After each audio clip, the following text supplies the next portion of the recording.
Opa, tudo bom? Vamos hoje para mais uma aula referente à articulação do ombro. Na aula de hoje eu vou falar sobre uma lesão muito comum dentro da articulação do ombro. Essa lesão que é a síndrome do impacto subacromial. Essa lesão é uma das lesões que nós podemos considerar como a lesão mais prevalente dentro da articulação do ombro. E é uma lesão que sempre vai aparecer quando o membro superior ele é elevado.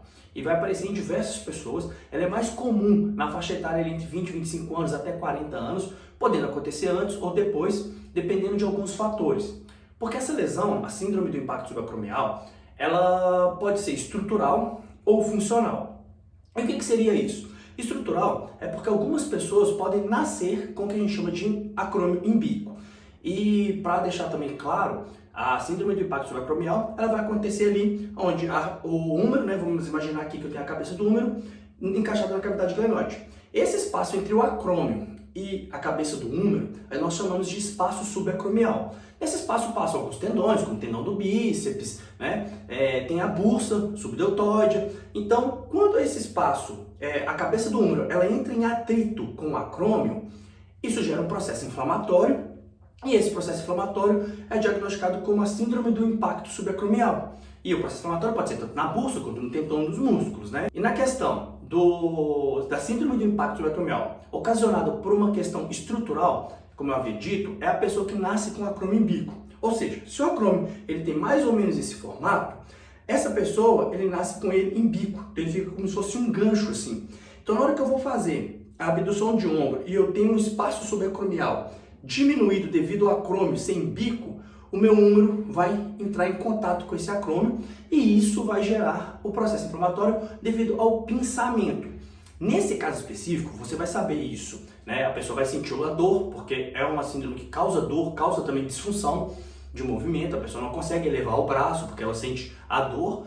Então, nesse caso, do acrômio imbíquo, isso será diagnosticado através de uma radiografia. Aí vai analisar a estrutura óssea e vai ver que o espaço subacromial está diminuído devido a uma posição do acrômio. Aí nesse caso é preciso fazer um processo cirúrgico, Aí a pessoa vai chegar lá, vai raspar o osso dela aqui e vai alinhar ele de forma que o espaço subacromial permita um movimento maior.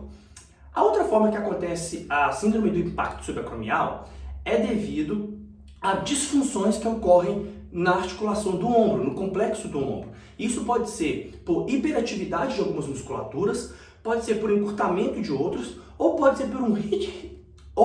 ser através de um ritmo escapulo-humeral deficiente. Ou seja, nós sabemos que o ritmo escapulo-humeral, eu tenho uma sincronia entre a articulação glenohumeral e a articulação escapulo-torácica, na onde os primeiros 30 graus, apenas o húmero vai movimentar e após 30 graus a escápula precisa acompanhar para que faça esse movimento. E a articulação, principalmente a cavidade glenoide ali, ela acompanha o húmero para não gerar esse impacto. Se por um acaso a escápula não estiver rodando, por exemplo, a pessoa tem que atingir 180 graus de abdução de ombro. Para isso, a escápula ela tem que rodar 60 graus, ou seja, o ângulo inferior da escápula tem que estar próximo da linha medial. Se isso não estiver acontecendo, a escápula ficar fixa, quando o húmero começar a fazer a abdução e a escápula não acompanhar, o acrômio vai ficar parado. Então ele vai gerar um atrito com a cabeça do húmero. E isso vai gerar o pinçamento, que vai ocasionar o processo inflamatório. E algumas estratégias são muito válidas quando um aluno ou um paciente encontra com uma dor no ombro que possivelmente pode ser ocasionada pela síndrome do impacto subacromial. E quais são essas estratégias? Essas estratégias são, por exemplo, trabalhar com o ombro em rotação externa. Por quê? A cabeça do húmero é como se fosse assim, o lado posterior dela é mais alto. Então, quando você está em rotação interna, o espaço subacromial diminui. E quando você está em rotação externa, ele aumenta. Então, se eu vou fazer, por exemplo, um exercício de abdução de ombro, se eu tiver em rotação interna, eu vou gerar um atrito e o meu movimento fica até limitado. Então, para isso, se eu vou fazer, por exemplo, um exercício de rotação externa, é mais indicado, um exercício de abdução de ombro, é mais indicado que eu faça ele em rotação externa, porque eu vou aumentar o meu espaço subacromial e vou poder conseguir realizar o movimento de forma adequada.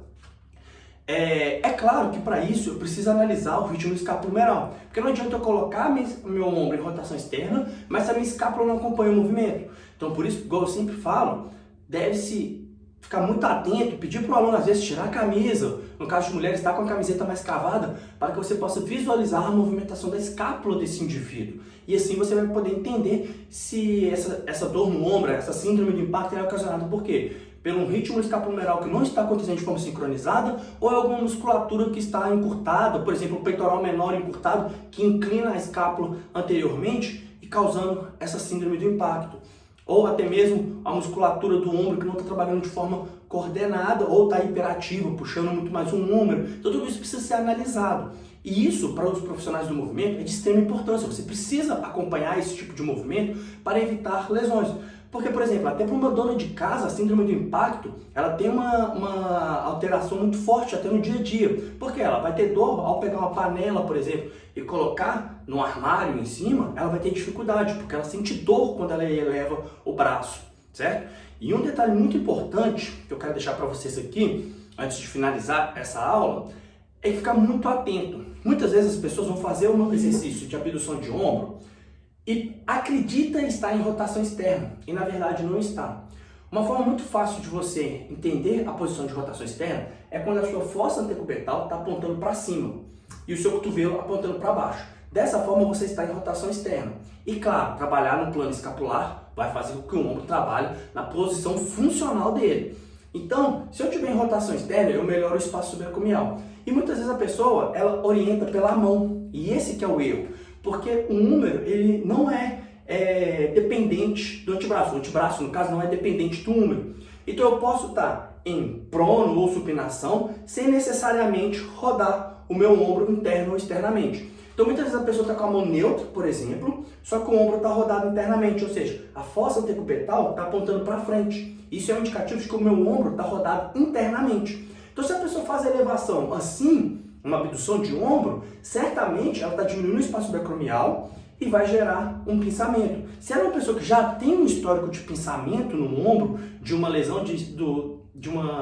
lesão né, através da síndrome do impacto subacromial, você estará agravando esse problema dela. Então, orientar de forma correta a posição, trabalhando no eixo correto, no plano correto, vai te ajudar também a evitar esses pinçamentos, né? E assim, não agravar um problema ou até mesmo solucionar um problema. Porque às vezes a pessoa, ela sente um incômodo, porque na hora que ela vai fazer um movimento, gera um pensamento. Esse pensamento vai gerar incômodo, mas ela não tem um processo inflamatório instalado. Então basta que você posicione melhor ela durante o exercício, coordene os movimentos dela, ela já não vai sentir dor no ombro. Eu já tive clientes que começaram a fazer treinamento comigo, chegava com dor no ombro e quando eu olhava, a pessoa, beleza, não tinha um ritmo escapulohumeral adequado, mas quando eu vi ela fazia muita rotação interna em todo o movimento de abdução de ombro. Talvez até por trabalhar muito musculaturas rotadoras internas, como por exemplo peitoral, grande dorsal. Então a pessoa acaba atingindo a postura de rotação interna. Então tudo que ela vai fazer, ela está em rotação interna. E isso causava o pensamento. Então quando eu comecei a estruturar, a trabalhar com ela no plano funcional do ombro, a dor sumiu.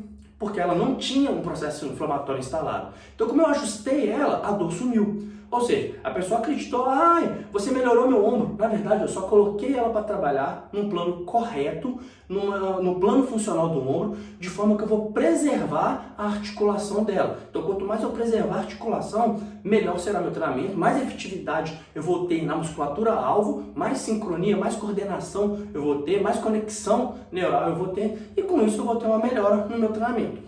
Então essa é a aula de hoje que eu queria passar para vocês sobre a síndrome do impacto subacromial, uma síndrome muito importante, acontece em muitas pessoas, principalmente pela execução de exercícios errados, tá? Então essa é uma lesão muito comum, principalmente se a gente entrar no centro de academia, é muito comum você ver uma pessoa com queixa de dor no ombro.